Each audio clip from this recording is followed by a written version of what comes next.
mudane gudoomiye iyo mudanayaal miisaaniyadda waxa loo sameeyey inay wax ka qabato ka jawaabto baahiyaadka dalka iyo xaaladda ku sugan yihiin dadkeenu waxaan rabaa oo wax ka oran doonaa dakhliga oo aan awoodda saari doono dakhliga ka maqan maxaa la yidhahdaa qodaraska miisaaniyadda oo lacag adag ah oo iskugu jiri doono dakhliga dekeda berbera ku maqan dakhliga ku maqan hay-adda madaarada dakhliga ku maqan dadka ajaanibta ka shaqeeya lacag markaa ka bacdi ayaan wax ka odhan doonaa loo kharash gareeyey miisaaniyadda mudane gudoomiye mudanayaal dadweynaha reer somalilan ee ku nool miyi iyo magaalo buur iyo bannaan xoolo dhaqato beeraley iyo kalluumaysato waxay noo doorteen hal ujeedo oo isku mid ah waxayna saaraan waajib isku mid ah waxa laynaga rabaa xilgudasho isku mid ah waa inaynu adeegno dadka reer somalilan daarayaynu ku marnay ilaahay hortiisa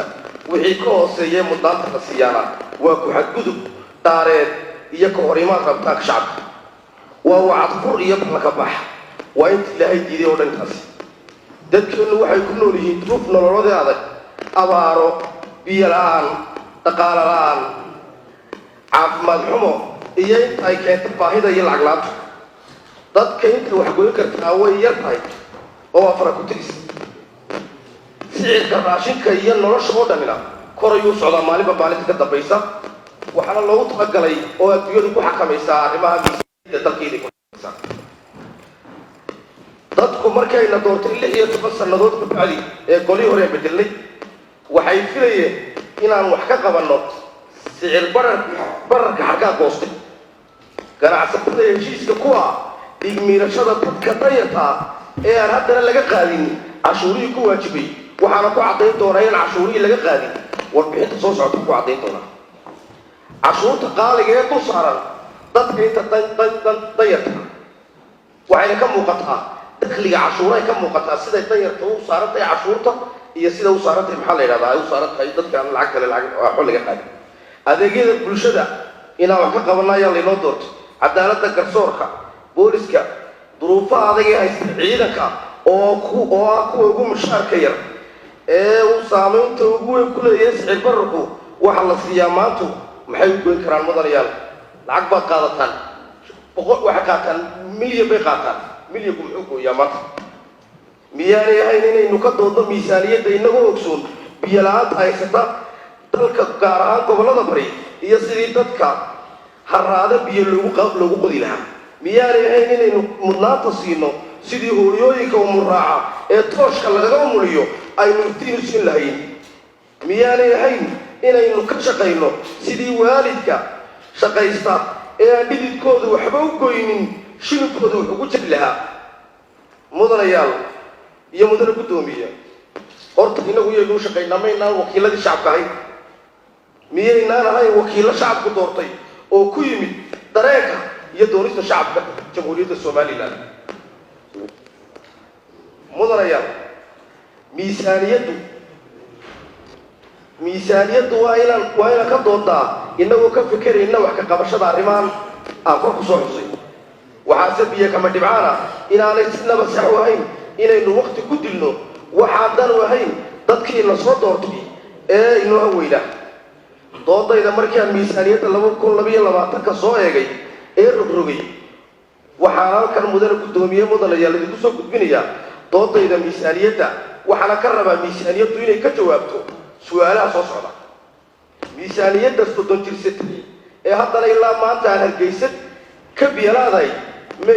mayna mudnayn inaan dib u eegno oo aan isweydiino maxay hargeysa waraabin weyday oo usii waday miisaaniyadda ciidanka qaranka ciidamada kala duwan ee boqolkiiba 35 ka ah miisaaniyadda intii dalkani jiray haddana aan ka muuqan nolosha haybadda ciidanka mayna mudnayn inaan jihadeeda dib u eegno silaca ciidanka iyo qoyskooda haysta maanta waxa ka sii daran ka ku gadaaman tiilka ay dhalaan waayo waxay la tiicayaan gaajo caafimaad xumo waxbarasho la'aan waayo dugsi keliya oo bilaashi ma jiro oo ka ugu yar waxa laga qaadaa 15 milyan oo qaataa askariga hal qof oo ilmihiisa alla soo kacaa kufay iskuulkii ka soo bixiyey xaguu jaamacad ka keenaya waayo jaamacadihii scholarshipka laga helo waxa qaybsada oo kala goosta intayna madaxda intayna xafiisyada waaweyn fadhida iyo tijaarta ganacsatada baa kala qaybsada fase qalbi xanuunka leh ugu darani waa scholarshipka aan askarta la siinay inay la soo kacaa kufeen miisaaniyadda 2022 boqolkiiba 250 ka midi mudanayaal waa guniyo mushaar qofna waxba uma jiraan miyayna inaynu ka fikirno siday wax ugu jari lahayn sicir bararka aan waqti ilaahay miisaaniyadda aynu ku eegno waxaan u galayaa doodaydii miisaaniyadda dakhliyada maqan waqtiguna waa koolina mudane magaasina soo gudoomiyaad baad u mahadsan tahay doodaydu xaq buu mudan u leeyahay markaad dhamaysto sharciga xeerusaadka ay siinaya waxaa soo koobiyana waan soo koobiya waad ku mahadsan tahay mudane gudoomiye miisaaniyaddeena guud sidii guddi uu sheegay boqolkiiba 78 waa kastamyada ka yimaadaan cashuuraha berrigana waa 20% waxay ku sheegaysaa un cashuurtaasi inay weli dadka danyarta iyo shacabka ay saaran tahay maxaa la yidhahdaa cashuurtu waayo kiishka daqiiqda iyo sokorta bay cashuurtaasi ka soo baxdaa waxa weeyaan wasaaradda maaliyadda in awaamir cad golahan uu furo cashuurta berriga kor loogu qaadayo shacabka hoos looga dhigayo cashuurta maciishada kastamyada kasoo degaysa dakhliyada kalena waa 3% siday sheegeen afar kastam ayaa cashuurtani ka soo baxdaa boqolkiiba 2.9 dhammaan kastamyada kalena waa 7.6% ayay soo saaraan gobolka Maroodijeex saaxil togdheer awdal 94.5 boqolkiiba miisaaniyadda dalka ayay soo saaraan sagaalka gobolee kalena 5.5% bay soo saaraan waayo waxaa la rabnaa inay shacabku la socdaan inta kale ee soo hadhayna 3 wasaaradood iyo hay'ado kala soo saaray miisaaniyadda haddaba waxaan muhiimadda siinayaa dakhliyada ka maqan miisaaniyadda ee lacagta adag ee ku dhacda muddadii dalkan ay hay'adaha shaqaynayaan jeebadaha shakhsiyaadka gaarka ah ee golahan la rabo in ummadda u soo saaro xog ururin aanu samaynay waxaanu ku ogaanay in daraska miisaaniyadda 2022 ka maqan yihiin dakhliye waaweyn oo kala duwan kuwaasoo kala ah dakhliyada hoos ku qoran dakhliga haamaha shidaalka berbera dakhliga madaarka cigaal international airport iyo berbera airport ee maalintii dawlad la furay dakhliga dekada berbera oo qaybo ka mid ah maqan yihiin dakhliga ajaanibta dalka ku jooga ogolaanshaha haamaha shidaalka lacagaha ay qaataan haamaha shidaalku wax ka mid ah khidmadaha kirada haamaha dakhliga hay'adaha madaxa bannaan cashuuraha shidaalka badda iyo bariga dakhliga shidaalka haddaba xisaabtan soo socota waxaad ku ogaanaysaa lacagtu dalka ka maqan intay leegtahay xog ururin aanu samaynay waxaanu ku ogaanay in bishii dalka uu soo galo shidaal dhan 25 kun oo mitir kuyo golaha lagama soo horkeenin warbixintiisii oo naafta iyo 12 kun oo mitir kuyo oo batrool ah kuwaasoo ku waajibtay cashuur kirada haamaha iyo dakhliga baadhista mudane gudoomiye mudanayaal dakhliga lacagtaa ka soo bixi lahaa wuxuu ahaa 25 kun oo mitir kuyo kirada 850 kun oo dollar inay ku jirtaa beed miisaaniyadda cashuurta dawladda inay 1 milyan iyo 89 kun 250 dollar inay ku jiraan beed cashuurta shidaalka naaftada shaybaarka inay ku jiraan 125 kun oo dollar ayay ahayd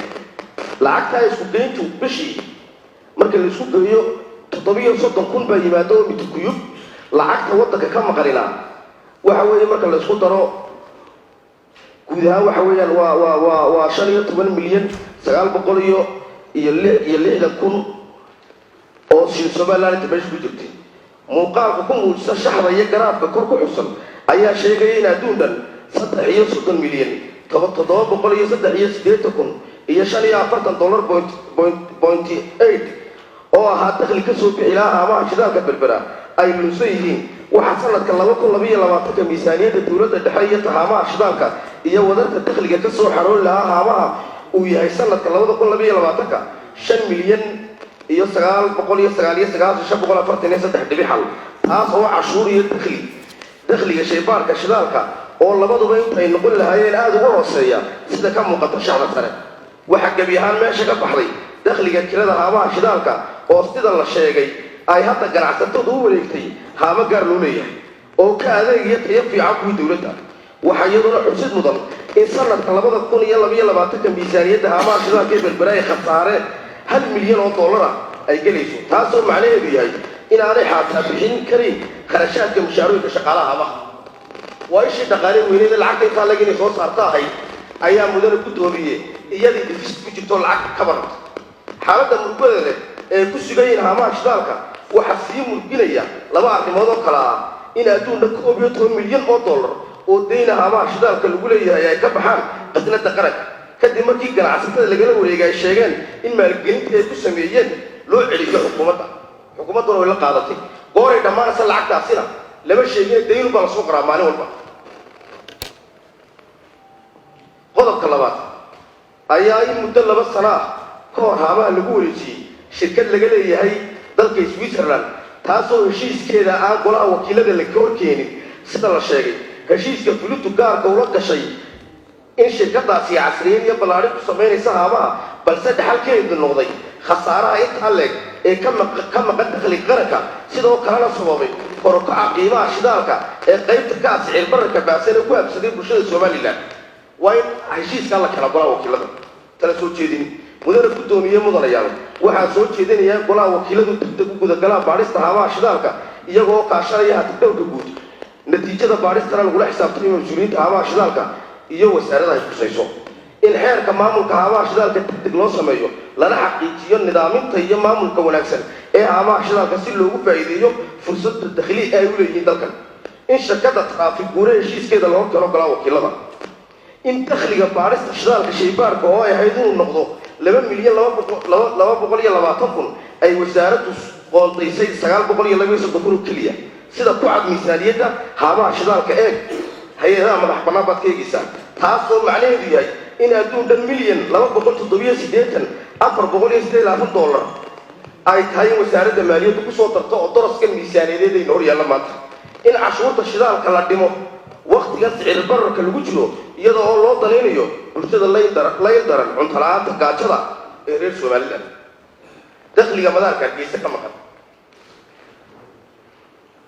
madaarka laba mashruuc oo dowladda ay la soo wareegtay mudanayaal labada mashruuc dakhligoodu kuma jiro oo ahaa kii maxaa la yidhahdaa baakinka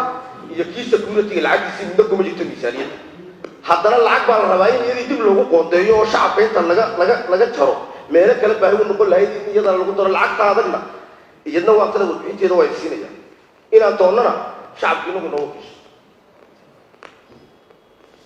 baaris iyo daal dheer aanu gelinay ayaa daaha ka fayday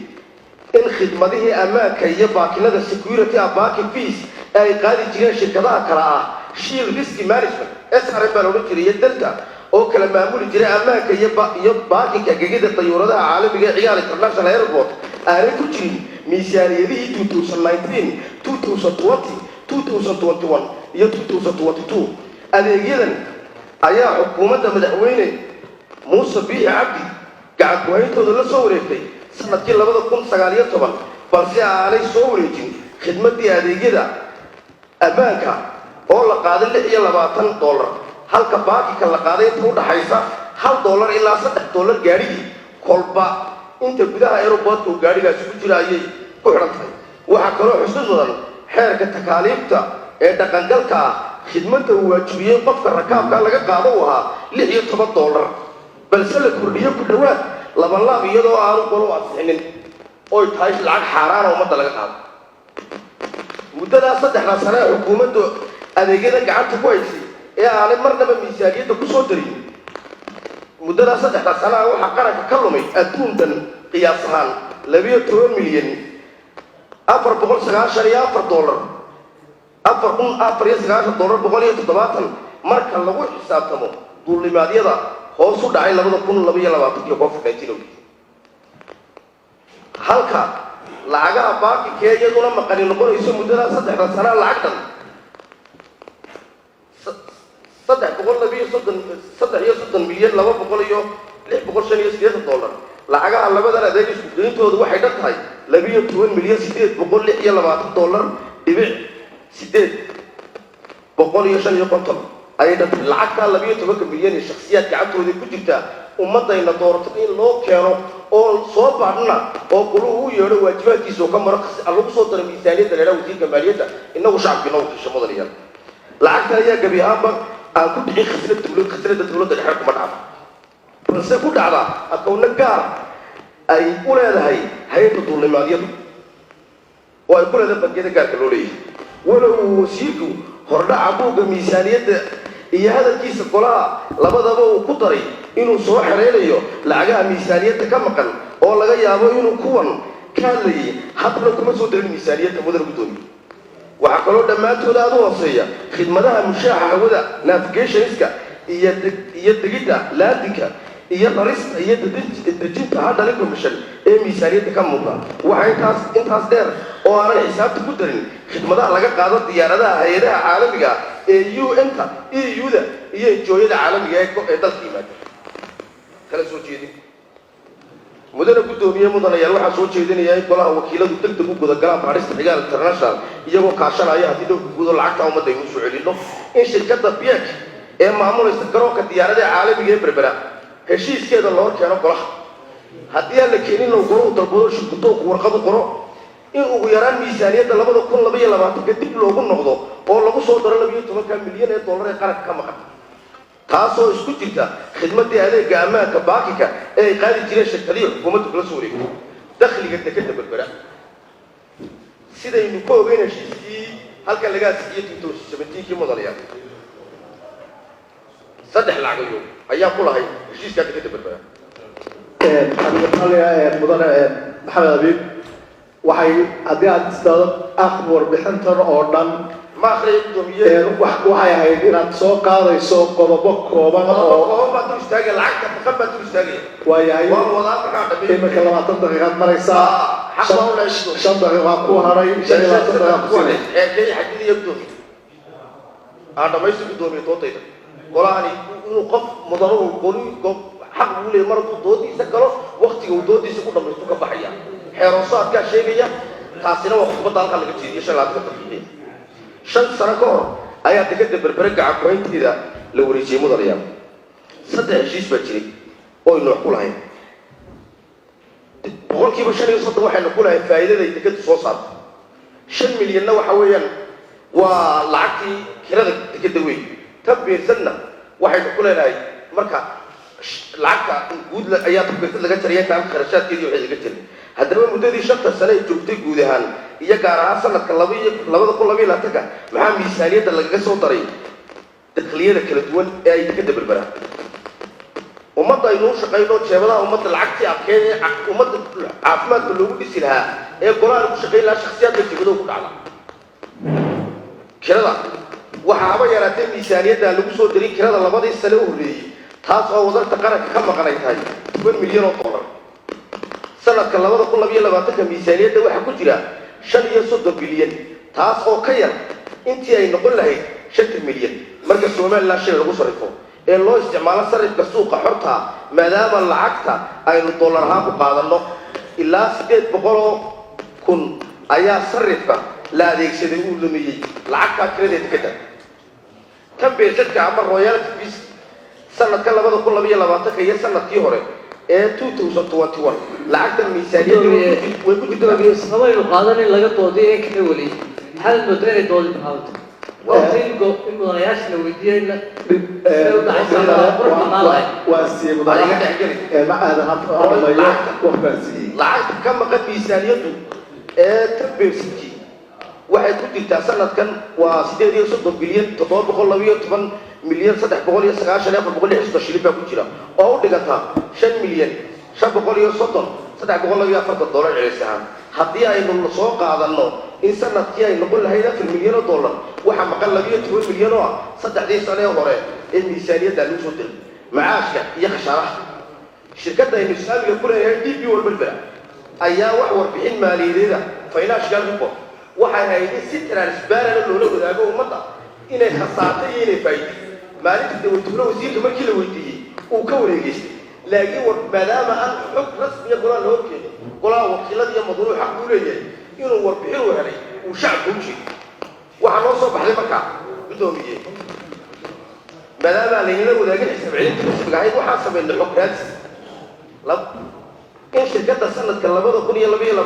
kuwii horeba ay macaashtay isla markaana ahayd sanadkan macaashdan $4,375,000 inay Soomaaliland ka hesho macaashka $12 milyan iyo $700,000 ay shirkaddu samaysay muddadii 5 sano ahayd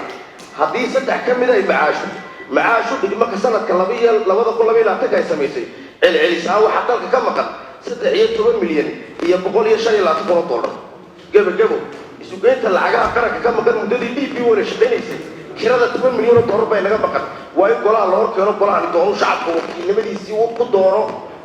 tanbeersadka oo $12 milyan ka maqan qaranka iyo shacabka iyo 5% macaashka ku lahayn oo ay $13 milyan iyo $125,000 naga maqan guud ahaan lacagta dalka ka maqan waa $30 milyan $125,000 waajib baan inaga saarayna shacabku doono lacagta kala soo jeedin mudane gudoomiye waxa soo jeedinaya in golaha wakiiladu degdeg u guda galaan baarista dekedda berbera oo loo diro guddi gaar ah oo goluhu wakiisho in dhammaan lacagihii maqnaayeen sanadii hore iyagana la baadi doono in la sameeyo weel xogeed hufan oo ummadda oo dhan kala socon karto waxqabadka iyo wax soo saarka dekedda berbera cashuuraha mudanayaal waxa qosol leh oo cashuuraha dakhliga ka muuqda cashuuraha ka baxaya gudoomiye وواجب ساران إن مدريات هذا كوقيبيو قف ولمن وقت كفلا وهلا 6 دقيقة يلا نبغى هذا اللي هل صعدوا كدوري عبد القادر جدي وميزانية كدوري هو قوي مدريات على الرالية وحوي كواربحين يفعلون دابا كثير وأرد يجسوا على الكيسوب إما لما يقولوا كذا الجسديين حيوانات كهرباء إما لما كفدا وهيكملوا قد سوتشيلين تقول لو هيكمل طاي داخل المكان وهيدا ما تقول صدقني اللي وصل ضرر داخلها وهيكون ويقعد هاي هذا اللي كانوا بعد تيجان عشورات بديجي يحطوا لي كسب كل جبرو وحوي ويكوشتها أرنتن أهاي حنا كرة الجود إذا مضى خرجت يوم شارك إلى على يومين نورش إذا مضى ويكبوا قطعة سبارك ويبقى الله مركع حيوان أوردن وربحت وحنو قيمين دوما وربحت وحنو والله إنه قيمين أنا أقول على جب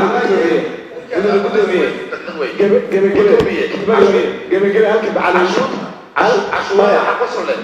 لك معاش يجي إن ميس لقد الشخصيات اللي قلنا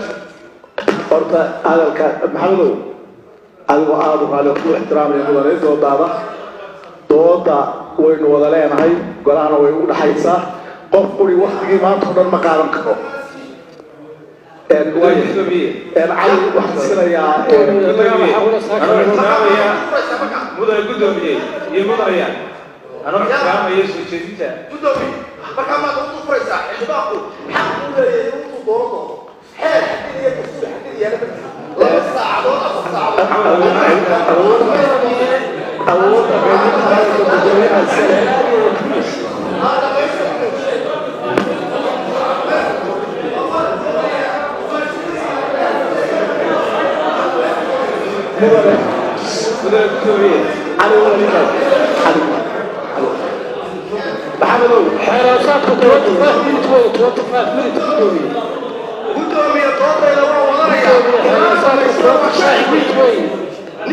نكي عاجزية هذا حاضر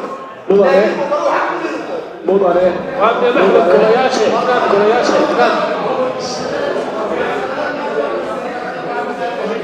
محمد على وش وعن شعلها وعن شعلها مدرياتك العامسة مدرياتك العامسة ما مدرياتك العامسة مدرياتك العامسة انت هذا كمان سيدي مدرياتك العامسة مدر محمد عبيد انتو قيمت هذا الكا waxaa iskala gudoomiyaha waxaana xaq siman leh mudanayaasha halkan fadhiya xaq gaar oo qof shaqsi leeyahay waa kugu horsiiyey muddo 2 daqiiqo hadlaysay warbixintana waynu qaybinaynaa waxaan u gudbayaa mudanayaasha kale Ibrahim Ali Shama على غرض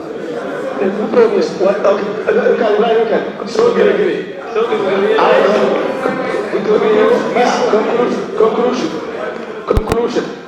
gudoomiye waad macsan tahay aynu shuruucda qolaa wakiilada aynu isku ixtiraamno waayo mudanuhu 5 saacaad u doonayeen xaq u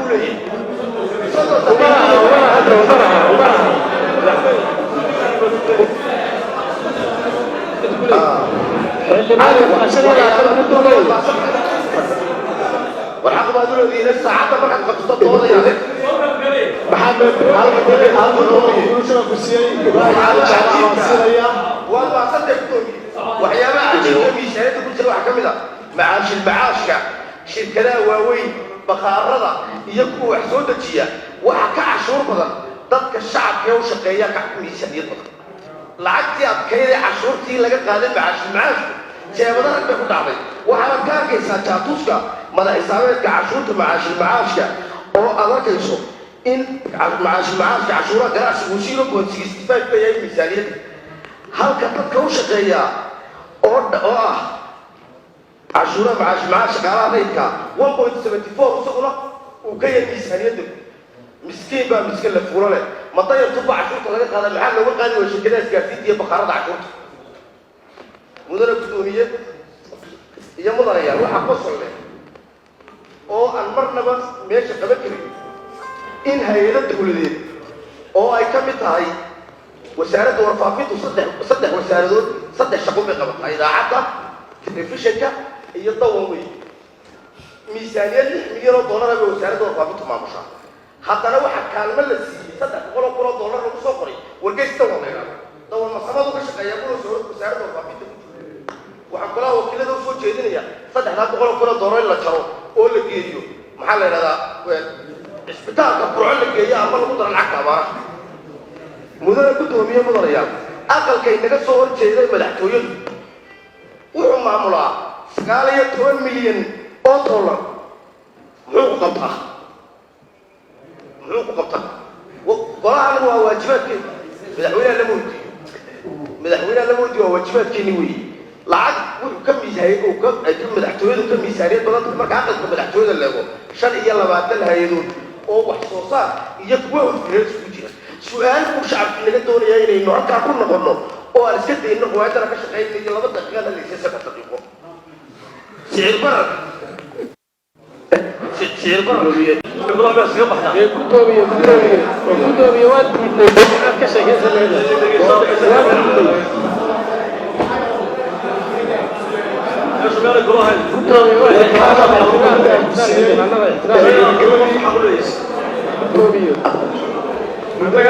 مدري أنا كرسي وكان ماتري إبراهيم علي شابع مدري إبراهيم علي شابع إبراهيم علي شابع السلام عليكم دمان شدوك يا دمان مدرياش السلام يا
xildhibaan kasta kuma qanacsan ma garanaysa laakiinse muhiimaddu waxa weeyaan dalkana crisis ugu jira guddiga dhaqaaluhu way noo sheegtay xanuunaa jira abaaraa jira in aynu miisaaniyadda sida ku ansixino oo aynu ku taageerno guddiga soo jeedinta guddiga dhaqaalaha haddii kale oo isla wareeraynaa